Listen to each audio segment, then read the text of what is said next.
আসসালামু আলাইকুম রহমতুল্লাহ। আশা করি আপনারা সবাই ভালো আছেন। আমিও আলহামদুলিল্লাহ আপনাদের দোয়ায় অনেক ভালো আছি। আজকের দিনটা একটু ভিন্ন ছিল। আজ সকাল থেকে প্রায় দুপুর 3টা পর্যন্ত একটানা বৃষ্টি হচ্ছিল। বৃষ্টির কারণে আমার ছাগলগুলোকে মাঠে নিয়ে যেতে পারিনি। সারাদিন ওরা ঘরেই ছিল।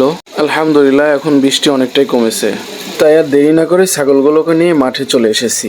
দেখতেই পাচ্ছেন ওরা সবাই কত আনন্দ করে কচি কচি সবুজ ঘাস খাচ্ছে। সারাদিন ঘরে থাকার পর খোলা মাঠে এসে ওদের যেন অনেক ভালো লাগছে।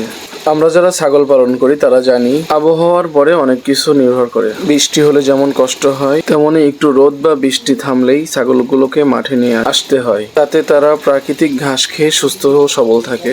আপনারা সবাই আমাদের জন্য দোয়া করবেন যেন ছাগলগুলো সবসময় সুস্থ সবল থাকে এবং আমরা আরো ভালোভাবে এগুলো লালন পালন করতে পারি। এই ভিডিও দেখে অনেকেই ভাববেন হয়তোবা আমি কোয়েল পাখি পালন করা ছেড়ে দিছি।